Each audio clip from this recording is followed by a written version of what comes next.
Start. संसद लोकतंत्र का सबसे पवित्र मंदिर है। हर देशवासी के मन में संसद के प्रति अथाह सम्मान है।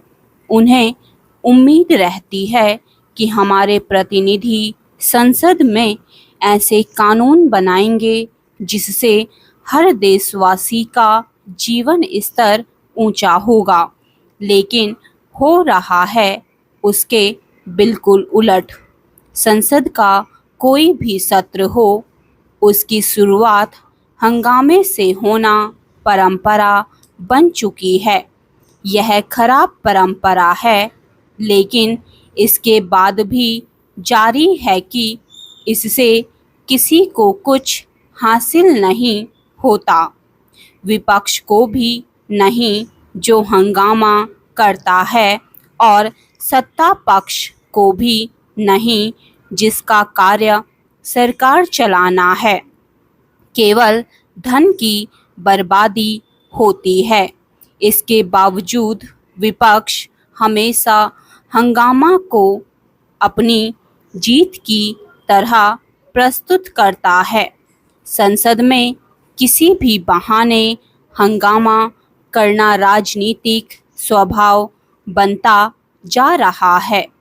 जब जो दल विपक्ष में होता है वह हंगामा करना पसंद करता है, और वह भी तब जब वह सत्ता में रहते समय हंगामे से त्रस्त हो चुका होता है। विपक्ष यदा कदा अपने हिसाब से ज्वलंत मुद्दों को उठाता है, लेकिन उन पर सार्थक बहस करने और सरकार से जवाब मांगने के बजाय उसकी दिलचस्पी इसमें अधिक होती है कि संसद चलने ना पाए। आमतौर पर विपक्ष संसद में सरकार को घेरने के लिए मुद्दों का चयन खुद नहीं करता, वह उन मुद्दों को लेकर आगे आ जाता है जो संसद सत्र के पहले से ही चर्चा में आ गए होते हैं। अनेक बार देखा गया है कि मुद्दे से ज़्यादा हंगामे को महत्व दिया जाता है। ऐसा ही कुछ संसद के मानसून सत्र के दौरान देखने को मिल रहा है।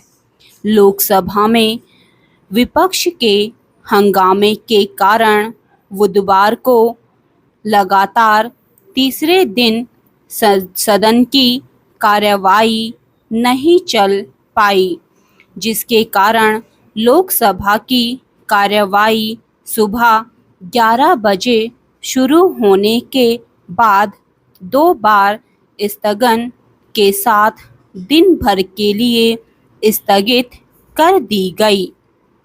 हंगामे के बीच ही खेल मंत्री मनसुख मांडविया ने राष्ट्रीय खेल शासन विधेयक 2025 और राष्ट्रीय डोपिंग रोधी संशोधन विधेयक 2025 सदन में पेश किए।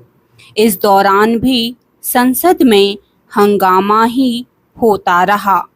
सांसदों ने विधेयक के बारे में जानने की बजाय शोरगुल करने पर ध्यान केंद्रित किए रखा। लोकसभा में विपक्षी सांसद नारेबाजी करते हुए वेल में चले गए। उन्होंने काले कपड़े लहराए। लोकसभा स्पीकर ओम बिरला ने कहा कि आप सड़क का व्यवहार संसद में ना करें, लेकिन अध्यक्ष के इस कथन का विपक्षी सांसदों पर कोई असर दिखाई नहीं दिया। स्टॉप।